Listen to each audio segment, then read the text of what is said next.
Dagon, by H.P.Lovecraft. I'm writing this under an appreciable mental strain, since by tonight I shall be no more. Penniless, and at the end of my supply of the drug which alone makes life endurable, I can bear the torture no longer, and shall cast myself from this garret window into the squalid street below. Do not think from my slavery to morphine that I am a weakling or a degenerate. When you have read these hastily scrawled pages, you may guess, though never fully realize, why it is that I must have forgetfulness or death. It was in one of the most open and least frequented parts of the Pacific that the packet of which I was supercargo fell a victim to the German sea raider. The Great War was then at its very beginning, and the enemy's navy had not reached its later degree of ruthlessness, so that our vessel was made a legitimate prize, whilst we of her crew were treated with all the fairness and consideration due us as naval prisoners. So liberal, indeed, was the discipline of our captors, that 5 days after we were taken, I managed to escape alone in a small boat with water and provisions for a good length of time. When I finally found myself adrift and free, I had but little idea of my surroundings. Never a competent navigator, I could only guess vaguely by the sun and stars that I was somewhat south of the equator. Of the longitude I knew nothing, and no island or coastline was in sight. The weather kept fair, and for uncounted days I drifted aimlessly beneath the scorching sun, waiting either for some passing ship or to be cast on the shores of some habitable land. But neither ship nor land appeared, and I began to despair. The change happened whilst I slept. Its details I shall never know, for my slumber, though troubled and dream-infested, was continuous. When at last I awaked, it was to discover myself half sucked into a slimy expanse of hellish black mire, which extended about me in monotonous undulations as far as I could see, and in which my boat lay grounded some distance away. Though one might well imagine that my first sensation would be of wonder at so prodigious and unexpected a transformation of scenery, I was in reality more horrified than astonished. For there was in the air and in the rotting soil a sinister quality which chilled me to the very core. The region was putrid with the carcasses of decaying fish, and of other less describable things which I saw protruding from the nasty mud of the unending plain. The sun was blazing down from a sky which seemed to me almost black in its cloudless cruelty, as though reflecting the inky marsh beneath my feet. As I crawled into the stranded boat, I realized that only one theory could explain my position. Through some unprecedented volcanic upheaval, a portion of the ocean floor must have been thrown to the surface, exposing regions which for innumerable millions of years had lain hidden under unfathomable watery depths. So great was the extent of the new land which had risen under me that I could not detect the faintest noise of the surging ocean, strain my ears as I might. For several hours I sat thinking or brooding in the boat, which lay upon its side and afforded a slight shade as the sun moved across the heavens. As the day progressed, the ground lost some of its stickiness, and seemed likely to dry sufficiently for travelling purposes in a short time. That night I slept but little, and the next day I made for myself a pack containing food and water, preparatory to an overland journey in search of the vanished sea and possible rescue. On the third morning I found the soil dry enough to walk upon with ease. The odour of the fish was maddening, but I was too much concerned with graver things to mind so slight an evil, and set out boldly for an unknown goal.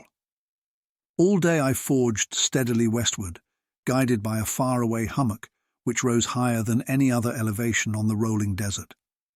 That night I camped, and on the following day still travelled toward the hummock, though that object seemed scarcely nearer than when I had first spied it. By the fourth evening I attained the base of the mound, which turned out to be much higher than it had appeared from a distance. I do not know why my dreams were so wild that night, but before the waning and fantastically gibbous moon had risen far above the eastern plain, I was awake in a cold perspiration, determined to sleep no more.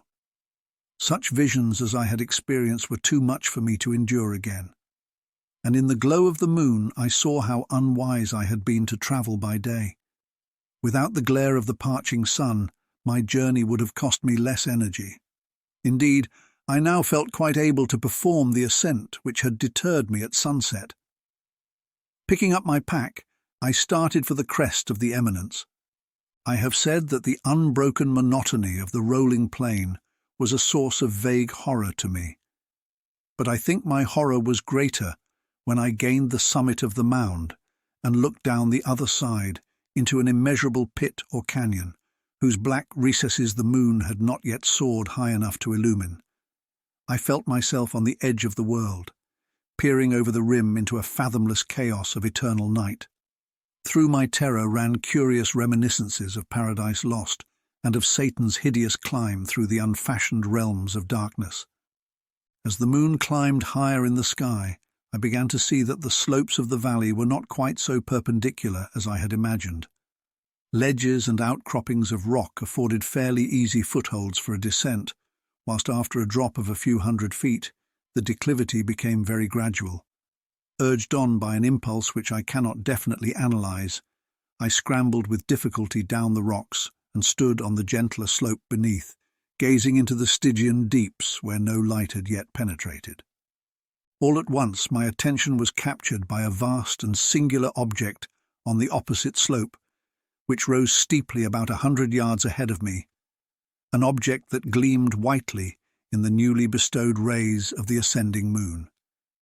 That it was merely a gigantic piece of stone, I soon assured myself, but I was conscious of a distinct impression that its contour and position were not altogether the work of nature. A closer scrutiny filled me with sensations I cannot express, for despite its enormous magnitude and its location in an abyss which had yawned at the bottom of the sea since the world was young, I perceived beyond a doubt that the strange object was a well-shaped monolith whose massive bulk had known the workmanship and perhaps the worship of living and thinking creatures. Dazed and frightened, yet not without a certain thrill of the scientist's or archaeologist's delight, I examined my surroundings more closely. The moon, now near the zenith, shone weirdly and vividly above the towering steeps that hemmed in the chasm, and revealed the fact that a far-flung body of water flowed at the bottom, winding out of sight in both directions, and almost lapping my feet as I stood on the slope. Across the chasm, the wavelets washed the base of the Cyclopean monolith, on whose surface I could now trace both inscriptions and crude sculptures. The writing was in a system of hieroglyphics unknown to me and unlike anything I had ever seen in books, consisting for the most part of conventionalized aquatic symbols such as fishes, eels, octopi, crustaceans, mollusks, whales, and the like. It was the pictorial carving, however, that did most to hold me spellbound. Plainly visible across the intervening water on account of their enormous size were an array of bas-reliefs whose subjects would have excited the envy of a Doré. I think that these things were supposed to depict men, at least a certain sort of men, though the creatures were shown disporting like fishes in the waters of some marine grotto, or paying homage at some monolithic shrine which appeared to be under the waves as well. Of their faces and forms I dare not speak in detail, for the mere remembrance makes me grow faint. Grotesque beyond the imagination of a Poe or a Bulwer, they were damnably human in general outline despite webbed hands and feet, shockingly wide and flabby lips, glassy, bulging eyes, and other features less pleasant to recall.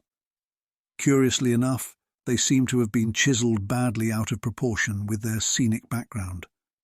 For one of the creatures was shown in the act of killing a whale represented as but little larger than himself.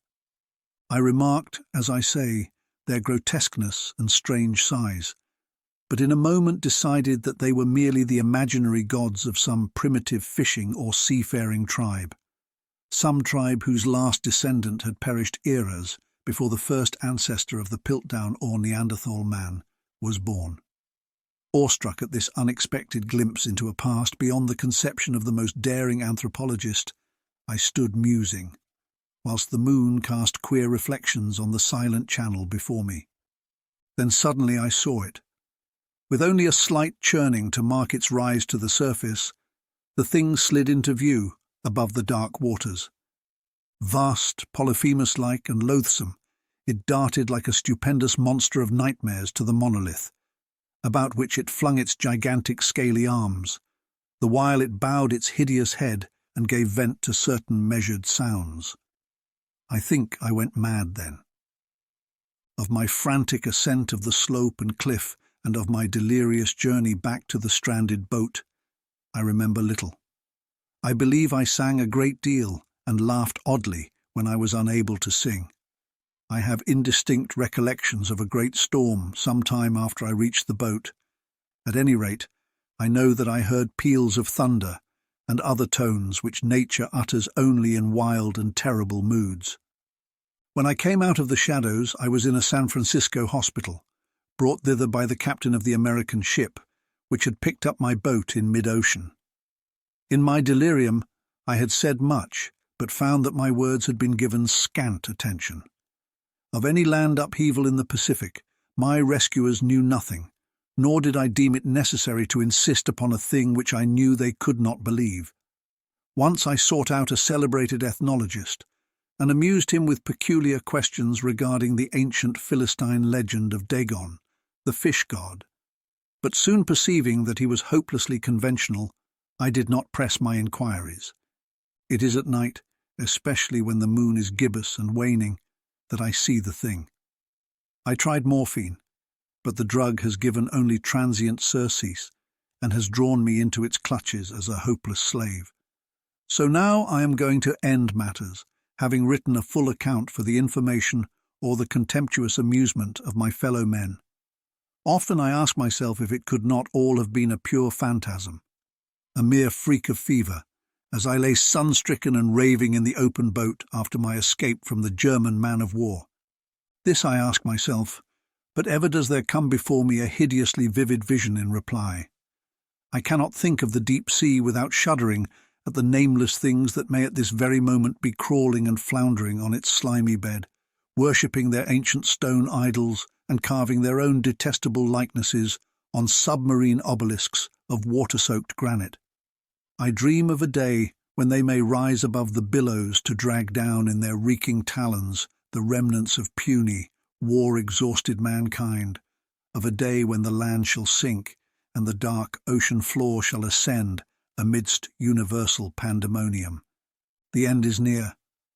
I hear a noise at the door, as of some immense slippery body lumbering against it. It shall not find me. God, that hand! The window! The window!